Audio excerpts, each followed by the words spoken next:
Olá, pessoal. Eu sou a professora Cláudia, do curso de Engenharia de Alimentos da UFMG. Hoje, o tema que eu trouxe para vocês foi para mostrar um pouquinho da importância de nós termos que cursar, né, disciplinas do ciclo básico para o nosso melhor entendimento nas disciplinas específicas dos nossos cursos. Bom, eu como ministro uma disciplina específica chamada Análise de Alimentos, eu resolvi trazer para vocês alguns conceitos importantes das disciplinas de Química no entendimento do conteúdo da disciplina de Análise de Alimentos. Eu espero que vocês gostem do vídeo.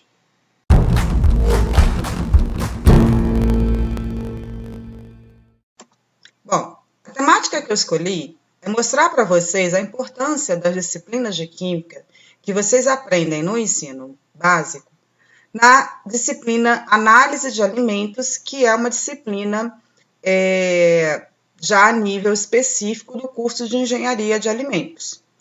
Então, é importante que vocês tenham conhecimento das funções orgânicas, o conceito de isomeria e atividade ótica.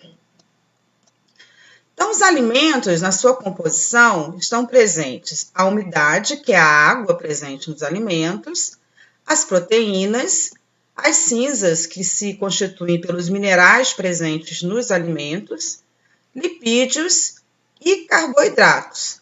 Além desses macronutrientes, nós temos também a presença de vitaminas em pequenas proporções, que são considerados como micronutrientes. Dessa forma, o que se tem na análise de alimentos é que o somatório do percentual de cada uma desses nutrientes, exceto as vitaminas, eles vão constituir a composição centesimal de um alimento, ou seja, o 100% que existe dos constituintes dos alimentos. Bom, as proteínas, vamos pegar ela como exemplo, e também os peptídeos, eles são polímeros de aminoácidos unidos entre si por ligações pelo sistema aminocarboxilas. As proteínas, elas têm massa molecular muito maiores do que os peptídeos. Os peptídeos são moléculas menores. Os aminoácidos, eles são substâncias orgânicas que apresentam em sua constituição dois grupos funcionais diferentes. Uma carboxila, que é referente aos ácidos carboxílicos, e um grupamento amino, que é referente à amina. Então, para a gente representar um aminoácido, a gente vai utilizar a configuração de Fischer, que é aquela configuração de espinha de peixe. Então, eu faço um traço na vertical, um traço na horizontal, e no caso dos aminoácidos, o grupamento carboxila, ele vai aparecer sempre na parte superior, o grupamento amino vai aparecer do lado esquerdo, o grupamento hidrogênio vai aparecer do lado direito, e um grupo R, que pode ser o hidrogênio ou outras estruturas. Dependendo dos tipos de aminoácidos, esse grupamento R vai ser diferente. O importante é vocês terem aqui o conhecimento, né, que o nome aminoácidos vem exatamente por eles serem substâncias que provêm de dois grupamentos, né, das funções orgânicas, ácidos carboxílicos e aminas. Bom, quando a gente forma, né, um peptídeo ou uma proteína, a gente une, né, várias unidades de aminoácido por ligações do sistema aminocarboxila. Então, aqui a gente tem um exemplo de um peptídeo que tem 3 aminoácidos formando, que são a lisina, a alanina e a fenilalanina. E no caso, para que se formem essas ligações, né, pelo sistema aminocarboxílica, a gente vê aqui, ó, que a hidroxila da lisina e o hidrogênio da amina, no caso da alanina, eles vão ser perdidos para que ocorra a ligação pelo sistema aminocarboxila. Já na alanina e na fenilalanina, a hidroxila da carboxila da alanina vai ser perdida e o hidrogênio aqui do grupo amino da fenilalanina também, formando a ligação entre eles. Essa é a estrutura do peptídeo lisino-alanil-fenilalanina. Se eu fosse ter mais polimerização dessa molécula, né, para a formação de uma proteína, as ligações ocorreriam por esse grupo amino da lisina e pelo grupo carboxila da fenilalanina. Bom, os aminoácidos têm algumas propriedades. Eles podem atuar como base, né, pela teoria de Brauser-Lowry, que consiste na recepção de um hidrogênio H+, né, de um próton, formando uma estrutura de formação catiônica. Por que ela é uma formação catiônica?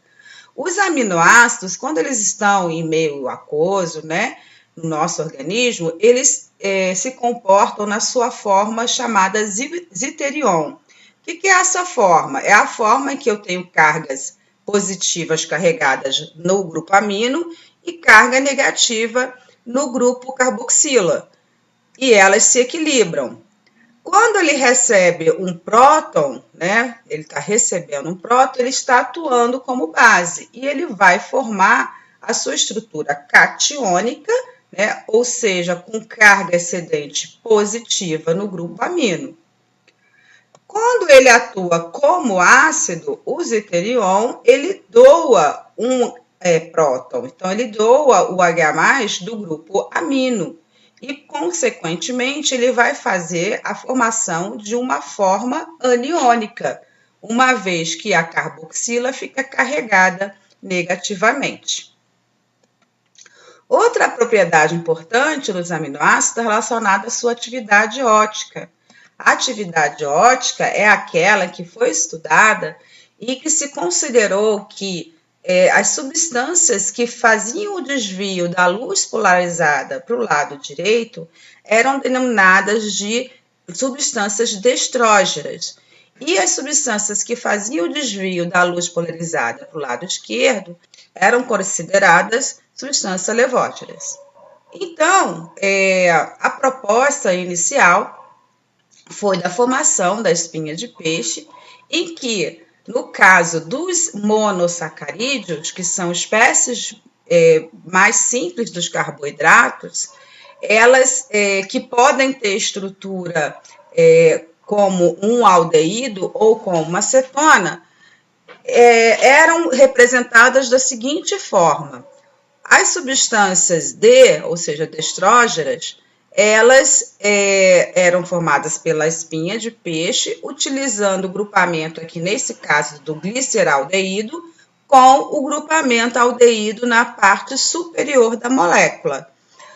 A hidroxila, imediatamente após o grupo aldeído, representada, no caso, para o lado direito, o hidrogênio no esquerdo e o restante, né, da estrutura, que no caso só mais um carbono, e dois hidrogênios e a hidroxila na parte de baixo da estrutura. E o L-gliceraldeído, ele estaria representado da mesma forma, com exceção da hidroxila, que ela passaria para o lado esquerdo, e no caso o hidrogênio para o lado direito. Então, essas substâncias, a partir dessas substâncias, foi desenvolvida uma estrutura geral, tanto para os monossacarídeos como para os aminoácidos, denominada de convenção de Fischer-Rosenhoff. Então, o que acontece? Da mesma forma que eu represento um monossacarídeo, né, como o D-gliceraldeído e o L-gliceraldeído, eu posso apresentar os aminoácidos que apresentam atividade ótica. Então, aqui eu tenho a representação do aminoácido mais simples que apresenta atividade ótica, que é a alanina. Então, nesse caso, nos aminoácidos, a carboxila fica na parte superior, o restante da cadeia na parte inferior. O hidrogênio e o grupo amino vai depender se ele é do tipo D ou se é do tipo L. Se for do tipo D, o grupamento amino carregado aqui no caso positivamente fica para o lado direito e o grupo L para o lado esquerdo. Uma observação interessante em relação a essas estruturas óticas é que na natureza os monossacarídeos, por exemplo aqui o gliceraldeído, ocorrem naturalmente na forma D. E no caso dos aminoácidos, eles ocorrem na forma L.